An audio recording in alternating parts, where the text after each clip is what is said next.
بہت شکریہ احسن اقبال صاحب، بہت شکریہ۔ اور سب سے پہلے میاں نواز شریف صاحب کی صحت کیا حالت ہے اس کی؟ نہ آپریشن ہو رہا ہے، نہ سرجری ہو رہی ہے، ادھر وہ گھوم پھر رہے ہیں، تو واپس کیوں نہیں آ رہے ہیں؟ شکریہ سلیم صافی صاحب۔ دیکھیے، جہاں تک نواز شریف صاحب کی صحت کا تعلق ہے، اس کے بارے میں عدالت کو باقاعدگی سے ان کے ڈاکٹرز کی رپورٹ جمع کرائی جاتی ہے، اور آپ کو بیمار ہونے کے لیے ضروری نہیں ہے کہ آئی سی یو میں ہی ہوں، آپ چلتے پھرتے بھی ہوتے ہیں اور آپ سنگین خطرات آپ کو صحت کے لاحق ہوتے ہیں۔ برطانیہ میں کووڈ کی وجہ سے ان کا سارا نظام صحت ڈیلیز کا شکار ہے، وہاں پر ان کے جو پروسیجرز ہیں اس میں ڈیلے ہے، اور ڈاکٹرز نے انہیں ایڈوائز کیا ہے کہ فی الوقت جو ان کی دل کی حالت ہے اور جو ان کی مجموعی صحت ہے وہ لانگ ایئر ٹریول نہیں کر سکتے، جو ہی وہ صحت یاب ہوں گے واپس آئیں گے۔ البتہ میں یہ بات ضرور کہنا چاہتا ہوں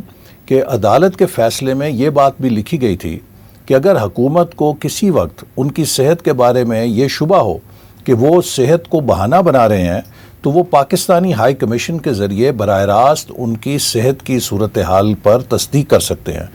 تاحال حکومت نے ایک دفعہ بھی یہ آپشن ایکسرسائز نہیں کی، وہ صرف ٹاک شوز کی زینت ان کی صحت کو بنا کے اس پر اپنی سیاست کرتے ہیں۔ میں سمجھتا ہوں کہ یہ مناسب نہیں ہے۔ لوگوں کی جو زندگی موت ہے، جو ان کی صحت ہے، اور ان کو بھیجا کس نے؟ خود ہی تو انہوں نے بھیجا ہے اور تسلی کر کے بھیجا ہے کہ وہ سیریس انہیں جو بیماری تھی وہ لاحق تھی، تو اس کے بعد میرا خیال ہے کہ حکومت کا اس پہ کچھ بولنا جواز نہیں رکھتا۔ اچھا، میاں صاحب نے ادھر یو کے میں ویکسین لگایا ہوا ہے ایسٹرازینیکا؟ مجھے خیال ہے لازماً لگایا ہوگا، چونکہ وہاں تو جتنے بھی لوگ ہیں ان سب کی ویکسینیشن ہوئی ہے، تو مجھے ذاتی علم تو نہیں، لیکن میرا گمان ہے کہ انہوں نے لازمی ویکسینیٹڈ کیا ہوگا، چونکہ ہی از ایٹ ہائی رسک۔ جو ان کو بیماریاں ہیں، جو ان کی ایج فیکٹر ہے، اس کی وجہ سے وہ ہائی رسک کے اندر شمار ہوتے ہیں۔ تو پھر یہ یہاں لاہور میں ان کے لیے ویکسینیشن کا سرٹیفکیٹ کیوں بنا رہے تھے آپ؟ جو سرٹیفکیٹ نکلا ہے، میں کہوں گا کہ یہ ایک ڈیمانسٹریشن ہے اس الیکٹرانک ووٹنگ مشین کی، کہ آپ لندن میں بیٹھے ہیں اور آپ کو لاہور میں ویکسینیشن ہو رہی ہے۔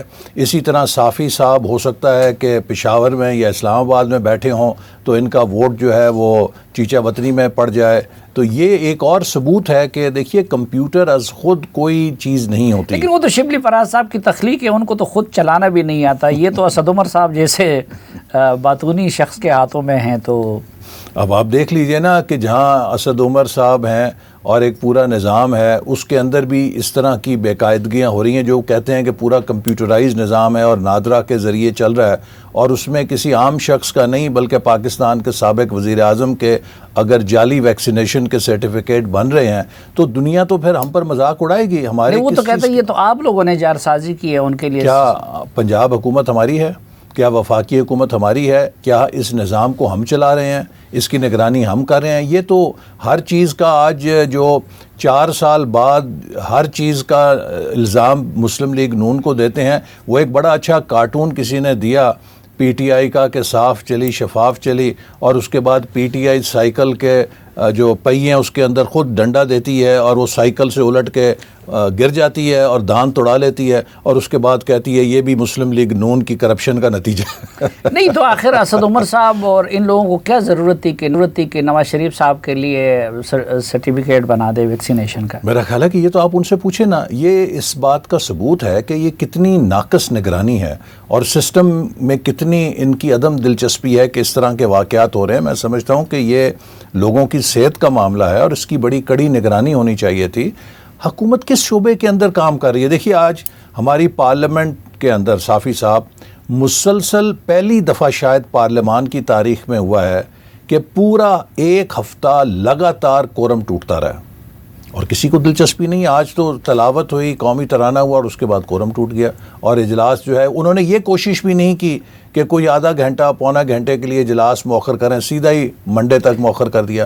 تو یہ آپ لوگوں نے اسے جعلی کہا تھا، اب وہ جعلی پارلیمنٹ کو بھی وہ اتنی وقت نہیں دے رہے جس طرح آپ فرما رہے ہیں۔ آپ لوگ اس میں بیٹھے کیوں ہیں, نکلتے کیوں نہیں؟ دیکھیے نا, ہمیں تو وہاں پر بیٹھ کے اس فورم کو خالی نہیں چھوڑنا, چونکہ اگر ہم نکلیں تو جس قسم کی یہ قانون سازی کر رہے ہیں, جس قسم کا یہ آئین کے ساتھ اس کا حلیہ بگاڑنا چاہتے ہیں, اگر ہم یہاں نہ بیٹھے ہوں تو اب تک تو یہ پتہ نہیں آئین میں کس کس نوعیت کی تبدیلیاں کر چکے ہوتے, پتہ نہیں قوانین کو کہاں کہاں لے گئے ہوتے. آپ دیکھیے نا, جو حکومت دیدہ دلیری کے ساتھ الیکشن کو چرانے کے لیے ووٹر لسٹ الیکشن کمیشن سے اٹھا کے وزارت داخلہ کے متحد کر دے تاکہ وہ اپنے من مرضی کے ووٹرز لسٹ بنا سکے, جس کا ووٹ چاہے ڈال دے, جس کا چاہے نکال دے, اسی طرح دیگر انتظامی اقدامات کرے جن کا کوئی آئین اور قانون اجازت نہیں دیتا. تو اگر اپوزیشن وہاں پر ان کا مقابلہ نہ کرے, ان چیزوں کو بے نقاب نہ کرے, تو یہ تو بہت آسانی کے ساتھ اپنے ایجنڈے کو پورا کر لیں گے. یہ نظام کو شفاف بنانے کے لیے وہ الیکٹرانک ووٹنگ مشین لا رہے ہیں, تو آپ لوگوں کو اس سے اتنی چڑ کیوں ہے؟ دیکھیے, وہی وزیر اعظم کہ جنہوں نے کچھ عرصہ پہلے یہ فرمایا تھا کہ جرمنی اور جاپان ہمسایہ ہیں, اب انہوں نے فرمایا ہے کہ جرمنی کا جو الیکشن ہو رہا ہے وہ الیکٹرانک ووٹنگ مشین پہ ہو رہا ہے. حالانکہ 2009 میں جرمنی کی سپریم کورٹ یہ بات قرار دے چکی ہے کہ الیکٹرانک ووٹنگ مشین غیر شفاف طریقہ انتخاب ہے, لہٰذا یہ غیر آئینی ہے اور اس پر عمل نہیں کیا جا سکتا. لہٰذا جرمنی میں جو ووٹنگ ہے وہ پیپر بیلٹ کے ذریعے ہوتی ہے, اور ہمارے وزیر اعظم اتنے بے خبر ہیں کہ الیکٹرانک ووٹنگ مشین جرمنی میں استعمال کروا رہے ہیں. اور جس طریقے سے تو سالوں سے اس پروپوزل پہ کام کیوں ہو رہا تھا؟ پھر آپ کی حکومت بھی آئی, پیپلز پارٹی کی بھی آئی. دیکھیے نا, یہ ہوا, الیکشن کمیشن نے اس کا پائلٹ کیا اور الیکشن کمیشن کی وہ رپورٹ موجود ہے کہ انہوں نے اسے غیر موزوں قرار دے دیا. دوسری بات یہ کہ صافی صاحب کہ جہاں یہ کامیابی سے چلا ہے وہاں پر ایک اہم اس کی ضرورت یہ ہے کہ جو آپ کا نظام ہے وہ غیر جانبدار ہو. الیکٹرانک ووٹنگ مشین کس کے قبضے میں ہوگی؟ ریاست کے قبضے میں ہوگی, انتظامی مشین کے قبضے میں ہوگی. لہٰذا اس کو ٹیمپر کرنا بہت آسان ہے. ایک چپ آپ نے بدلنی ہے, آپ 3.5 لاکھ مشینوں میں سے 10-20 ہزار مشینوں میں کوئی چپ لگا دیں اور انہیں پروگرام کر دیں, آپ کا پورا الیکشن آرام سے لیپ ٹاپ کے ذریعے چرایا جائے گا. چپ تو ابھی بدلا نہیں ہے, لیکن آپ لوگوں کا موقف بدل گیا. کل تک آپ لوگ کہہ رہے تھے کہ یہ الیکشن کمیشن اس میں ہمت نہیں ہے, پارٹی فنڈنگ کیس نہیں سن سکتی, آپ لوگوں نے اس کے سامنے مظاہرے کیے. آج وہ الیکشن کمیشن آپ لوگوں کا فیورٹ بن گیا, آپ ان کے ساتھ کھڑے. نہیں, دیکھیے, ہم تو ایک اصول کا ساتھ دے رہے ہیں. اگر حکومت یہ کہے گی کہ کوئی ادارہ ان کی ڈکٹیشن نہیں مانتا تو اس کو آگ لگا دی جائے, تو یقیناً ہم اس کے اوپر احتجاج کریں گے, اس کا ہم ہاتھ روکیں گے. ایک ایک کر کے صافی صاحب, جو میرا خدشہ ہے کہ ہمیں بدترین انسٹیٹیوشنل انارکی میں دھکیل دیا گیا ہے. اس وقت پاکستان کو شدید خطرات ہیں, پارلیمنٹ بے وقت ہو گئی ہے, آپ کی عدلیہ کی یہ حالت ہو گئی ہے. میں نے کم از کم اپنی زندگی میں یہ نہیں دیکھا تھا کہ سپریم کورٹ کا چیف جسٹس بینچ کے ذریعے فیصلہ دے اور 6 مہینے گزر جائیں, اس فیصلے پہ عمل نہ ہو اور اس کا دیکھے بھی نہ کو اس طرف, نہ سپریم کورٹ دیکھے اور نہ عمل کرنے والے دیکھیں, ردی کی ٹوکری میں پھینک دے. دیکھیے, لوکل باڈیز جو ہیں پنجاب کی 25 مارچ کو بحال ہوئیں. آج ہم جب یہ پروگرام کر رہے ہیں, ستمبر کا مہینہ گزر چلا ہے, حکومت نے اس کو ردی کی ٹوکری میں پھینکا, کوئی پوچھنے والا نہیں. کیا کبھی اعلیٰ عدلیہ کی اتنی بے توقیری آپ نے زندگی میں دیکھی؟ اسی طرح آپ انتظامیہ دیکھ لیں, جو گورننس کا حال ہے کہ آپ 6-7 چیف سیکٹریز بدل رہے ہیں, 6-9 آئی جی بدل رہے ہیں, 12 13 سیکٹری بدل رہے ہیں. ایک یعنی لیکن وہ الیکشن کمیشن جس کا R T S system fail ہوا یا فیل کروایا گیا, جس نے پچھلے الیکشن میں اتنے سب کچھ بے قاعدگیوں سے صرف نظر کی, پھر جو پارٹی فنڈنگ کیس کو اتنے سالوں سے لٹکا رہا ہے, تو اس الیکشن کمیشن کا صرف ای وی ایم کے بارے میں موقف کیسے درست ہو سکتا ہے؟ دیکھیے نا, جہاں تک الیکشن کمیشن کا تعلق ہے, انہوں نے ای وی ایم پہ کوئی حتمی رائے نہیں دی. انہوں نے کہا ہے کہ ہمارے یہ خدشات اور تحفظات ہیں, اور وہ سارے اپوزیشن بھی اپنے تحفظات وہی بیان کر چکی ہے, اور یہ وہ تحفظات ہیں جو دنیا بھر کے کمپیوٹر سائنس کے ایکسپرٹس نے آن ریکارڈ بیان کیے ہوئے ہیں. امریکہ کے اندر جو ان کی ہوم لینڈ سیکیورٹی ہے, اس کی رپورٹ موجود ہے جس نے اس پورے آن لائن اور انٹرنیٹ ووٹنگ کو غیر شفاف اور غیر محفوظ قرار دیا ہوا ہے. اگر الیکشن کمیشن آپ سے یہ سوال پوچھتا ہے، چونکہ اس کی آئینی ذمہ داری ہے کہ وہ فیئر اینڈ فری الیکشن کرائے، کہ جی یہ تحفظات ہیں، ان کا جواب دیجئے، تو اس کے اوپر ہم آپ کو آگ لگا دیں گے. دیکھیے اس کا مطلب یہ ہے کہ آپ انسٹیٹیوشنز کو بلی کر رہے ہیں. اور کیوں کر رہے ہیں؟ میں یہ بات اہم ہے، چونکہ الیکشن کمیشن نے ڈسکا کے اوپر جو دھاندلی ہوئی، جہاں پریزائڈنگ افسر اٹھا لیے گئے، اس کے اوپر رپورٹ دینی ہے. اگرچہ وہ ڈیلے ہوئی ہے اور اس کو اتنی تاخیر نہیں ہونی چاہیے تھی، لیکن وہ متوقع ہے کسی وقت بھی. دوسری طرف فارن فنڈنگ کیس میں جو کمیٹی تھی وہ اپنی رپورٹ مکمل کر چکی ہے اور وہ بھی کمیشن کو بھیج چکی ہے، اور وہ بھی آ سکتی ہے کسی وقت یا جلدی آئے گی. طرز عمل سے آپ ایک آئینی ادارے کو بلی کر رہے ہیں، بلیک میل کر رہے ہیں کہ وہ آپ کے مرضی کا فیصلہ دے. آپ اسے دباؤ میں لا کے اپنا مرضی کا فیصلہ لینا چاہتے ہیں کہ ہمیں کلین چٹ ملے. میں سمجھتا ہوں کہ یہ ایک بہت خطرناک روایت ہے کہ اس طریقے سے آپ اداروں پر دباؤ ڈال کے اگر انہیں کام کرنے سے روکیں گے، پھر تو ہمارے ملک میں انارکی ہوگی. یہ ناظرین احسن اقبال صاحب سے یہ بھی پوچھیں گے کہ جو پی ڈی ایم تھا، جس کا پہلے بڑا غلغلہ تھا افغان نیشنل آرمی کی طرح، لیکن اب وہ پی ڈی ایم کی وہ حالت ہو گئی ہے جو افغان نیشنل آرمی کی ہو گئی ہے. احسن اقبال صاحب سے جانیں گے کہ پی ڈی ایم کی یہ حالت کس کی وجہ سے ہو گئی ہے اور آگے جا کے اپوزیشن کا لائے عمل کیا ہوگا، ایک وقفے کے بعد.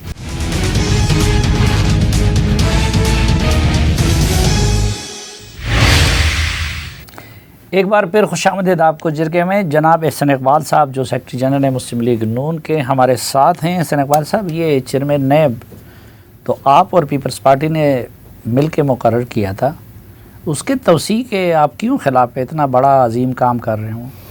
دیکھیے پہلی بات یہ ہے کہ جو چیئرمین نیب کے لیے قانون ہے اس میں یہ بات رکھی گئی تھی کہ یہ مدت نان ایکسٹینڈیبل ہوگی چیئرمین کا ٹینیور، اس لیے کہ کوئی چیئرمین اپنی ایکسٹینشن کے لالچ میں حکومت کو خوش کرنے کے لیے کام نہ کرے. ون ٹائم ہو تاکہ وہ آزادانہ طور پہ کام کرے اور اس کے بعد ایک نئی وہاں پر نامزدگی یا تقرری ہو. یہ حکومت نے ان کو بلیک میل کیا اور سب کے سامنے ہے کہ کیسے بلیک میل کیا. وہ ویڈیوز بنائی گئیں، پھر اس میں جو خاتون تھی اس کو تحفظ بھی فراہم کیا گیا، کن کن لوگوں نے کیا سب کو معلوم ہے شہر کے اندر، it is an open secret. لیکن اب جب کہ ان کی مدت ختم ہو رہی ہے، دیکھیے 15 دن تقریباً کم رہ گئے ہیں اس سے، ابھی تک حکومت نے کنسلٹیشن پروسیس شروع نہیں کیا. نہ صرف اس بارے میں بلکہ جتنی بھی آئینی عہدوں پہ یہ تقاضا تھا کہ کنسلٹیشن ہوگی between leader of opposition and prime minister, وہ چاہے الیکشن کمیشن کی تقرریاں تھیں، چاہے وہ کمیشن آن وومن، کمیشن آن مائنارٹیز یا جو بھی تھیں. الیکشن کمیشن کے ممبرز پہ تو ابھی شہباز شریف صاحب سے خط و کتابت ہو گئی ہے. جی وہ تو اب جو ایکسپائر ہو گیا نا، وہ ممبر ختم ہو گئے، چلے گئے. حالانکہ یہ ان کے ساتھ کنسلٹیشن پہلے ہونی چاہیے تھی. اور یہ بھی جو کنسلٹیشن وہ کر رہے ہیں یہ وربل نہیں ہے یا میٹنگ کے ذریعے نہیں ہے. ایک خط لکھ دیا کہ جی یہ ہے، ہم آپ سے بیٹھ کے بات بھی نہیں کر سکتے. ایک ایسا پرائم منسٹر جو اپوزیشن کے ساتھ بیٹھ نہیں سکتا، اپوزیشن کے ساتھ بات نہیں کر سکتا، آپ کے خیال ہے کہ وہ قومی یکجہتی پیدا کر سکتا ہے؟ اپوزیشن ہے کدھر کہ وہ بیچارہ ان کے ساتھ بیٹھ جائے؟ اپوزیشن ہے کوئی اس ملک میں؟ اپوزیشن اگر یہاں پہ ہوتی تو حکومتی وزراء اس طرح ان کے کانوں سے دھواں نہ نکلتا، اور جس قسم کی وہ گولہ باری کرتے ہیں. اپوزیشن کا کوئی ڈر خوف ہے تو حکومت کے اوسان خطا ہوتے ہیں نا. اور وزیر اعظم کے اعصاب پہ بھی یہی اپوزیشن ہے جس کی وجہ سے روزانہ جھوٹے کیس بن رہے ہیں، روزانہ ان کو خواب نہیں آتا. صبح ہوتی ہے نیب کو پوچھتے ہیں بھی ان کے خلاف کیا کیسز بنے ہیں، شام سونے سے پہلے پھر ایک دفعہ پوچھتے ہیں کیا ہوا ہے. اگر ہم اتنے بے ضرر ہوتے تو پھر تو ہم ان کے لیے کوئی فکر ہی نہ ہوتے. اصل میں تو اس وقت پوری حکومت کی صبح شام 24 گھنٹے 24/7 یہ نہیں ہے کہ مہنگائی کیسے کم ہوگی، یہ نہیں کہ بے روزگاری کیسے کم ہوگی، یہ نہیں ہے کہ پاکستان کے ڈپلومیٹک فرنٹ پہ آئسولیشن کیسے کم ہوگی. ان کا تو یہ ہے کہ اپوزیشن کو، خاص طور پہ پی ایم ایل این کو کیسے ٹارگٹ کیا جائے، کیسے لیڈر آف اپوزیشن کو جیل میں ڈالا جائے، کیسے پی ایم ایل این کے دیگر لیڈرز کو. اب آپ یہ دیکھیے، لیکن اس سے اپوزیشن سیدھا ہو جاتی ہے نا. اب آپ یہ دیکھیے کہ پاکستان اپنی تاریخ کے بدترین سفارتی بحران سے گزر رہا ہے، جی، جہاں پوری دنیا افغانستان کے مسئلے پہ ہمارے خلاف تقریباً صف آ رہا ہے. وزیر اعظم کے پاس اتنی اپرچونٹی بھی نہیں تھی غالباً. مجھے تو یہ لگتا ہے کہ ان کو کسی نے میٹنگ کی اپوائنٹمنٹس نہیں دیں کہ آپ کے ہمسایہ ملک کے وزیر اعظم وہاں پہنچے ہوئے ہیں، سب میٹنگز کر رہے ہیں. ہمارے ملک کے وزیر اعظم گھر بیٹھ کے ویڈیو لنک سے خطاب کریں گے. اس حالت میں لیکن اس لیے کہ احسن صاحب سفارتی تباہی، معاشی تباہی، لیکن اپوزیشن بھی تو گھر بیٹھی ہوئی ہے نا، بلکہ یہاں نظر نہیں آ رہی ہے، تو اس لیے اپوزیشن تو بھرپور پارلیمنٹ میں بھی ہے اور عوام کے اندر بھی ہے. آپ نے دیکھا کہ ہم نے جو ابھی کراچی میں جلسہ عام کیا، پھر اب عنقریب اس مہینے میں اور اگلے مہینے میں پنجاب کے اندر ہم عوامی تحریک اور موبلائزیشن آگے لے کر جا رہے ہیں. اپوزیشن موجود ہے. اگر اپوزیشن لیکن اپوزیشن اکٹھی نہیں ہے. جب اکٹھی ہوئی تھی تو واقعی کچھ دنوں کے لیے حکومت لوگوں کے کانوں سے دھواں نکلنا شروع ہوا تھا پی ڈی ایم کی شکل میں. یہ جو پی ڈی ایم کے غبارے سے ہوا نکل گئی، کچھ لوگ کہتے ہیں کہ مسلم لیگ نون کے کنفیوزڈ پالیسی کی وجہ سے، کچھ لوگ کہتے ہیں نہیں پیپلز پارٹی کی دغا بازی کی وجہ سے. کیوں پی ڈی ایم کی جان کس نے نکال دی؟ بدقسمتی یہ ہے کہ اگر 26 مارچ کو لانگ مارچ ہو جاتی اور اس کے بعد ساری اپوزیشن اجتماعی استعفے دے دیتی، جیسے کہ 10 میں سے 9 جماعتوں کا خیال تھا، صرف پیپلز پارٹی نے اختلاف کیا، اگر وہ عمل ہو جاتا تو آج صورتحال بڑی فرق ہوتی. اور ہمیں اس بات کا دکھ ہے کہ پیپلز پارٹی جس کی اتنی ایک ڈیموکریٹک بیک گراؤنڈ ہے، اس نے ایسا کیوں کیا، باقیوں کے ساتھ اس نے کیوں ساتھ نہیں دیا. ان کی اپنی پالیسی ہو سکتی ہے، لیکن ہیونگ سیڈ دس آپ یہ دیکھیے کہ پارلیمان کے اندر اور جو بھی کوئی کلیدی ایشو ہے، اس کے باوجود کہ Peoples Party P D M کا حصہ نہیں ہے، ہم نے اپوزیشن نے مل کر حکومت کا مقابلہ کیا ہے، چاہے وہ ای وی ایم اور الیکٹورل ریفارم کا دھاندلی کا پیکج ہو اس کے اوپر، چاہے وہ نیب کے چیئرمین کی تقرری ہے یا کوئی بھی ایسا معاملہ ہے. تو اپوزیشن ایک سطح پر یقیناً آج بھی متحد ہے. کوئی بھی قومی ایشو جو ہے وہ مجھے تو آپ اور مولانا کا بھی معاملہ بگڑتا ہوا نظر آ رہا ہے. یہ انتخابی اصلاحات کمیٹی میں بیٹھ کے آپ لوگوں نے ان کو کیوں آن بورڈ نہیں لیا؟ میرا خیال نہیں، جہاں تک میرا علم ہے اور میری معلومات ہیں، ان کی جو قومی اسمبلی میں ممبر ہیں محترمہ شاہدہ صاحبہ، وہ اس مشاورت کے اندر شریک تھیں. اور یہ مولانا صاحب کا جو موقف ہے وہ بھی وزندار ہے کہ یہ حکومت تو ناقابل اعتماد ہے اور ان کے ساتھ جو بھی آپ بات کرتے ہیں بعد میں پشیمانی ہوتی ہے. لیکن جو خیال تھا وہ یہی تھا جو لیڈرشپ کا اپوزیشن میں، کہ ہمیں حکومت کو یہ بھی تاثر نہیں دینا چاہیے کہ جی اپوزیشن میں نہ مانوں کے اوپر ہے. اگرچہ ہم نے ہر مشاورت میں حصہ لیا ہے، قومی اسمبلی کی اسٹینڈنگ کمیٹی میں، سینٹ کی اسٹینڈنگ کمیٹی میں اپنی تجاویز دی ہیں، حکومت نے انہیں نظر انداز کیا. اور یہ بات میں واضح کر دوں کہ یہ جو الیکٹورل ریفارم کمیٹی بنائی گئی تھی، اس کا بنیادی اصول یہ ہے کہ اگر کسی بات پہ کنسنسس نہیں ہوگا اس کو قبول نہیں کیا جائے گا. اچھا، اس کو قبول نہیں کیا جائے گا. ایک تو وہ کہتے ہیں کہ چلو اپوزیشن کیا کر لے گی، لیکن آپ لوگ بھی تو یہ شکایت کرتے ہیں نا کہ ہر الیکشن میں دھاندلی ہوتی ہے. تو آپ لوگوں کی تجاویز یا سفارشات کیا ہیں؟ دیکھیے، چلو حکومت کا میں آپ کو ایک بات کہنا چاہتا ہوں. میں 93 سے الیکشن لڑا ہوں. جی، پاکستان میں صاف اور شفاف الیکشن کے لیے صرف ایک ریفارم کی ضرورت ہے، آف ریفارمز. انہی مروجہ قوانین کے تحت ہم بہترین الیکشن کرا سکتے ہیں اگر پاکستان کی ریاستی مشین غیر جانبدار رہے. ہمارا مسئلہ الیکٹورل ریفارم نہیں ہے، قوانین نہیں ہے، ہمارا مسئلہ ای وی ایم نہیں ہے. ہمارا مسئلہ یہ ہے کہ ریاستی مشین، ابھی آپ دیکھیے کنٹونمنٹ بورڈ میں وہ تو الیکشن 80s میں اور 90s کے شروع میں آپ کے حق میں بھی جانبدار رہی نا. جس کے حق میں تو دوسرے لوگ اعتراض کرتے تھے. ابھی یہ کنٹونمنٹ بورڈ کے الیکشن ہوئے ہیں، اس میں واضح طور پہ کوئی ایسی مداخلت نظر نہیں آئی. نتیجہ کیا ہوا کہ سب نے ان نتائج کو قبول کیا، نہ اپوزیشن نے شور مچایا نہ حکومت نے شور مچایا. میں سمجھتا ہوں کہ یہ ایک وہ بنیادی فرض ہے کہ جو ہماری اسٹیبلشمنٹ کو اس ملک کے حالات کے پیش نظر اور خود اپنے وقار کے پیش نظر اب قبول کرنا ہوگا کہ اگر ہمارے ملک کی اسٹیبلشمنٹ اور ریاستی ادارے غیر جانبدار ہو جائیں تو موجودہ قوانین کے تحت آپ بہترین شفاف غیر متنازع الیکشن کرا سکتے ہیں. اچھا، یعنی اب واحد وجہ وہی ہے 99%. اور آپ کا نظام جو ہے آپ پیپر کے اوپر لیکن آپ یہ مانتے ہیں کہ شروع میں انہوں نے آپ کے حق میں مداخلت کی تھی، آج کل پی ٹی آئی کے؟ دیکھیے 80s اور 90s میں کبھی ہمارے حق میں کی، کبھی پیپلز پارٹی کے حق میں کی. اور یہی چیز ہے کہ جس کی وجہ سے جو چارٹر آف ڈیموکریسی جب 2006 میں ہوا تو محترمہ بے نظیر بھٹو صاحبہ اور نواز شریف صاحب، اب اگر دوبارہ آپ لوگوں کی صلح ہو جائے اور آپ کے حق پہ کرنے لگ جائے تو پھر آپ کو اعتراض نہیں؟ ہمیں عوام، دیکھیے یہی مسئلہ پیدا ہوتا ہے. ہمیں ایک منتخب نمائندہ حکومت کی ضرورت ہے جو عوام کی تائید رکھے، عوام کی تائید سے ہے. اور یہ بات بھی میرا خیال ہے کہ ہمیں سوچ لینی چاہیے کہ کوئی بھی ایسی حکومت جو اس ملک میں اقتصادی ایجنڈا رکھتی ہوگی وہ پاکستان کے اندر انتشار نہیں پیدا کرنا چاہے گی، وہ چاہے گی کہ ہر کوئی ہم آہنگی کے ساتھ ملک کی ترقی میں آئین کے تحت ایسا سب ایک اعتراض پاکستان پہ یہ بھی ہو رہا ہے ریاست پہ کہ جی اس کے اپنے لیے کچھ اور معیارات ہیں، پڑوسیوں کے لیے کچھ اور ہے۔ افغانستان میں اس وقت جو تبدیلی آئی ہے، مسلم لیگ نون کا اس پہ کیا موقف ہے؟ وہ طالبان کو افغانستان کے جائز حکمران سمجھتی ہے؟ گورنمنٹ کو آپ کیا سجیسٹ کرتے ہیں کہ طالبان کی حکومت کو ریکگنائز کرنا چاہیے، نہیں کرنا چاہیے؟ دیکھیے، پہلی بات جو اصولی ہے میں یہ کہوں گا، اور یہاں پر ہماری ریاست کو بھی ماضی میں جو غلطی ہوئی ہے اسے سیکھنا چاہیے۔ ہندوستان سے ہمارا کیا جھگڑا ہے؟ ہم کہتے ہیں کہ یہ آپ کا جغرافیہ بڑا ہے لیکن خود مختاری ہم سب کی برابر ہے۔ جو خود مختاری ہے وہ جغرافیے سے اور آپ کی معاشی حالت سے نہیں جڑی ہوتی، وہ سب کی برابر ہوتی ہے، چاہے وہ امریکہ جیسی سپر پاور ہو، چاہے وہ ہیٹی جیسا ایک چھوٹا سا ملک ہو، خود مختاری سب کے لیے ایک جیسی ہے۔ تو ہم ہمیشہ اپنے مشرق میں یہ اصول رکھتے ہیں کہ بھارت کو کوئی حق نہیں ہے کہ وہ ہمارے کسی داخلی معاملے کے اندر دخل اندازی کرے اس بنا پہ کہ وہ جغرافیے میں بڑا ہے۔ اب یہی اصول مغرب میں بھی لگتا ہے کہ افغانستان چاہے ہم سے چھوٹا ملک ہو یا معاشی طور پہ جیسا بھی ہو، وہ ایک خود مختار ملک ہے اور ہمیں اس کی خود مختاری کا احترام کرنا چاہیے۔ جو ان کے داخلی معاملات ہیں وہ افغان کے عوام جو ہیں وہ خود قابل ہیں کہ وہ طے کر سکیں، اور جہاں تک ان کی حکومت ہے اس کے حوالے سے جو اس وقت ایک فضا ہے بین الاقوامی، پاکستان کو اپنے دوست ممالک سے قریبی روابط رکھنا چاہیے۔